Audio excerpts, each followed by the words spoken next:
Lo, yun oh. Ito na yung karugtong guys oh. Binungkal na nga. Ay ano na, binuldos-buldos na nila ay. Makakadaan ba dyan motor boss? Thank you. Oy, pwede toy. Eh, tika lang ha. Tika lang. Negative pa to itong week na to. Boss, madadaanan niya ngayong Pasko? Eh, wala mo ng order ng munisipyo. Ang ano lang po nito, request lang ng munisipyo. Yun na lang kulang.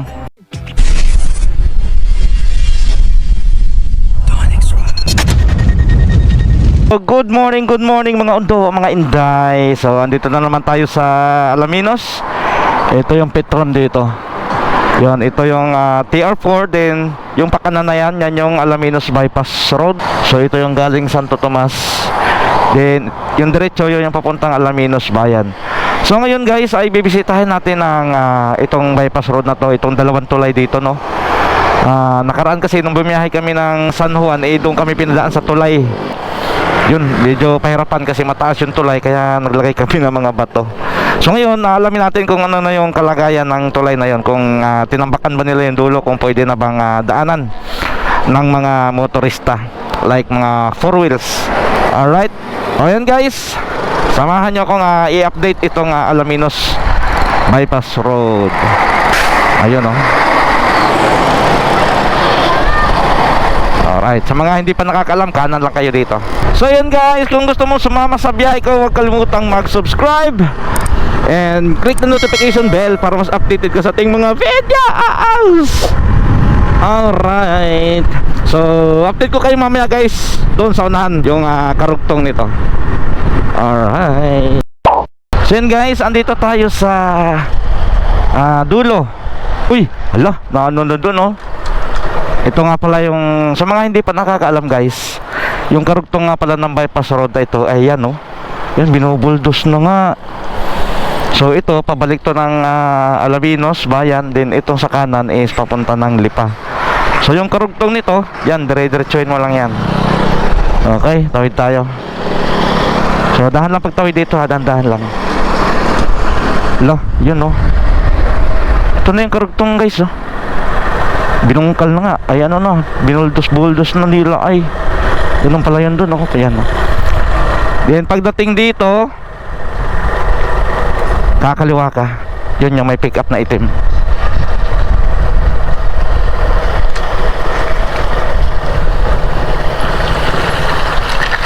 Yan.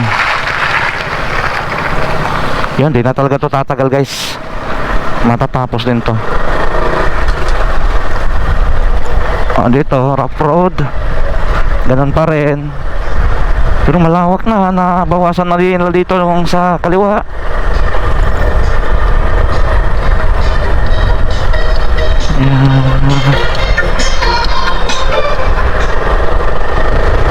Tapos dito, dire-diretso na to. Ay, stay mahaba to dito. Then sa unahan may rough road. Alright, ito yung pangalawang rough road. So ngayon kung napapansin nyo, wala pang gaano mga biyahero no? Marami yan sa mga petsa ng 23, 24, mga ganon. Pero doon kanina sa turbina, dami ng pasahero doon. Kaantay ng mga bus, ganon. Traffic na nga doon sa turbina eh, aga-aga. So time check 8:20. Yep. Alright, tas dito mahabang semento ulit.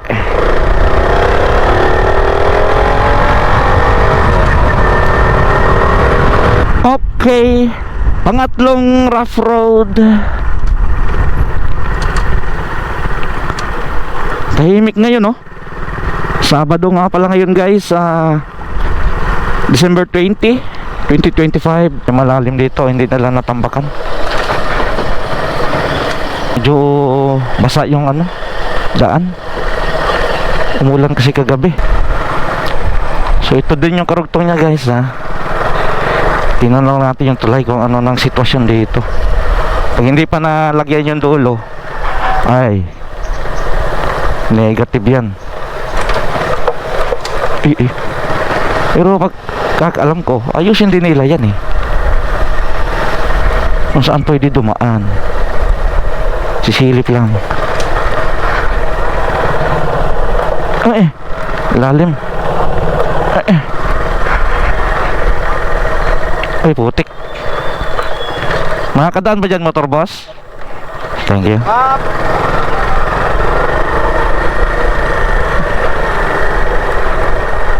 Sa ngayon guys, negative pa to sa ano, 4 wheels. Kasi, yan oh, gulo-gulo pa eh.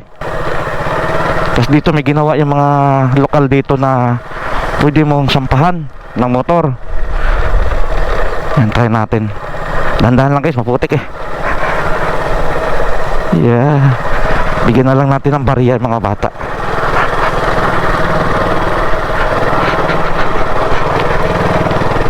Oy, pwede toy. Eh, tika lang ha.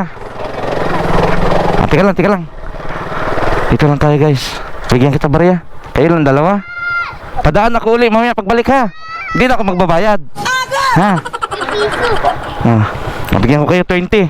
Oh. Mamaya pagbalik ko, di na ako magbayad ha. Okay, thank you. Kinausap agad eh. So yun guys, ito yung sitwasyon dito. Yan. So, negative pa to nitong week na to. Oh, hi ka. Hi, yan na. Dito kasi dati yung daanan nun. Yan oh, ang lalim ng mga hukay doon. Para palawakan na siguro itong tulay, hinuhukaya na doon. So, unahan. Yan. So yan guys, negative pa to. Yan. Dito kami dati duman eh. Di ba? Hinukaya nila. Yan.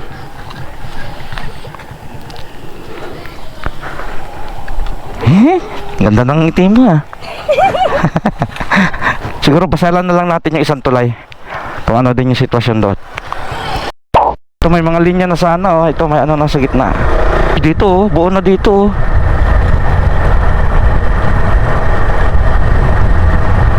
So, hindi lang talaga nila tinambakan yung sa dulo ng ano, tulay kasi para hindi sila maabala sa paggawa dito.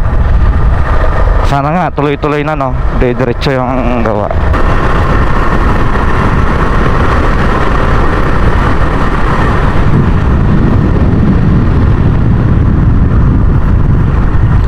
Ayo.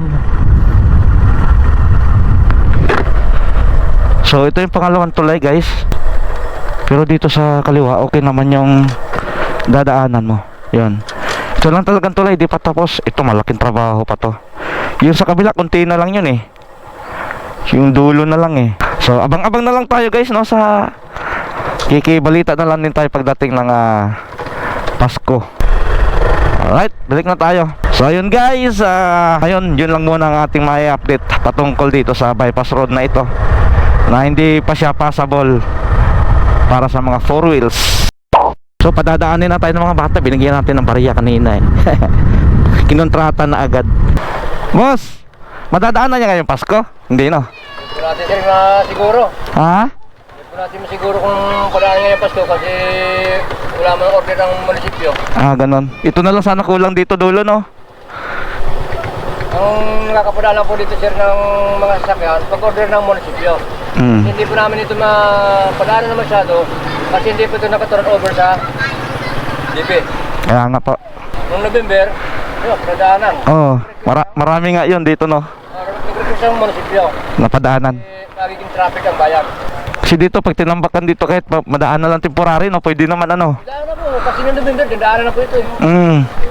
Tapos dito buo na yung tulay. Pero itong tulay pwede na sana madaanan no? Pwede na po. Mga magagaan lang. Kahit mga province. Saka yung tinulada naman. Oo, kasi bago-bago pa yung tulay. Mga tinta, hindi pwede. Oo. Ito madali lang naman to ayusin pag ano no, may order agad ng munisipyo. Ang ano lang po nito, request lang ng munisipyo. Yun na lang kulang. Bagay baka mag-request sa mga rush hour na, mga pagpapasko. Kasi ang November, mag-request ang munisipyo. Oo. Pinagbigyan ng ito. Sige po. Gusto na po muna. Pero tuloy-tuloy naman trabaho nyo ano. Dito yun naman po. Sige po, salamat po. Alam na lang po sa munisipyo kung anong magiging resulta. May ano naman yun siguro, mag-like na lang doon sa page nila ano. Opo. Sige po, thank you po. San Pablo. Public po ano? San Pablo Public Forum. Sige po, thank you po. Ayun. Mga guys, Uy, ano sasakay? padaan ako ha. Yeah, bye-bye. Thank you. Yeah, thank you. Mama, kayo may sige na sasakay. Oo.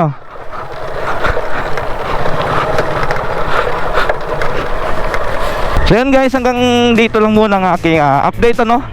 Hopefully nakapagbigay idea para sa inyo sa babiyahe ngayong Pasko or New Year or kung anong araw man yan. So yun guys, kung gusto mo sumama sa biyahe ko, huwag kalimutang mag-subscribe and click the notification bell para mas update ka sa ating mga videos. So kaya, see you next ride and ride safe. Tulad yan, putik oh. Dandahan, madulas yan boy. Alright. Now,